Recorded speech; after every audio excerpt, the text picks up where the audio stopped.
इस्लाम धर्म के नए साल की शुरुआत मुहर्रम महीने से होती है, यानी कि मुहर्रम का महीना इस्लामी साल का पहला महीना होता है। इसे हिजरी भी कहा जाता है। हिजरी सन की शुरुआत इसी महीने से होती है। यही नहीं, मुहर्रम इस्लाम के 4 पवित्र महीनों में से एक है। इस बार कब है मुहर्रम? इस बार मुहर्रम का महीना अंग्रेजी की तारीख 11 सितंबर से शुरू हो रहा है, जो कि 9 अक्टूबर तक रहेगा।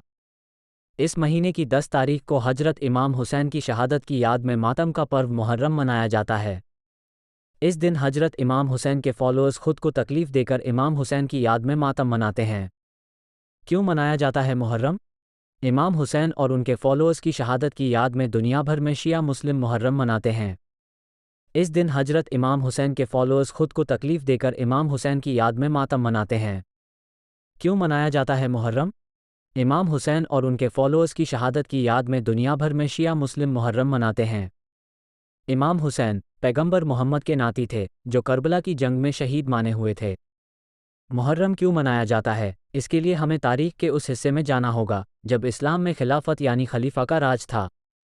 ये खलीफा पूरी दुनिया के मुसलमानों का प्रमुख नेता होता था।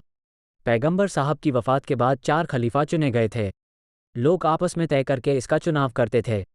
जब आया घोर अत्याचार का दौर, इसके लगभग 50 साल बाद इस्लामी दुनिया में घोर अत्याचार का दौर आया। मक्का से दूर सीरिया के गवर्नर यजीद ने खुद को खलीफा घोषित कर दिया। उसके काम करने का तरीका बादशाहों जैसा था, जो उस समय इस्लाम के बिल्कुल खिलाफ था। तब इमाम हुसैन ने यजीद को खलीफा मानने से इनकार कर दिया।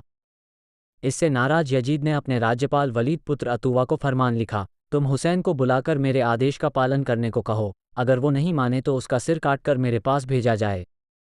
राज्यपाल ने हुसैन को राजभवन बुलाया और उनको यजीद का फरमान सुनाया।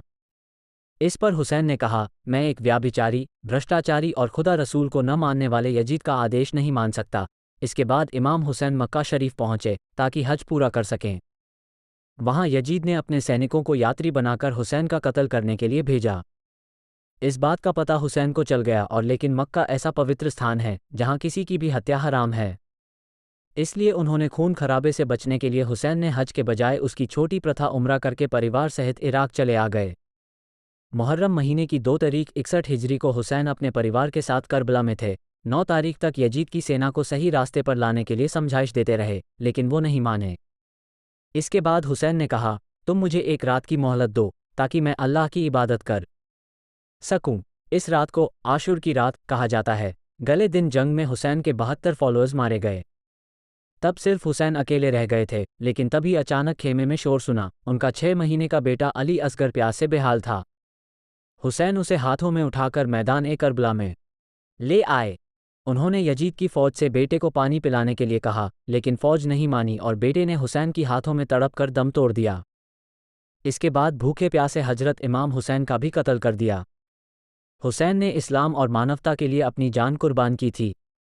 इसे आशुर यानी मातम का दिन कहा जाता है। इराक की राजधानी बगदाद के दक्षिण पश्चिम के करबला में इमाम हुसैन और इमाम अब्बास के तीर्थ स्थल हैं।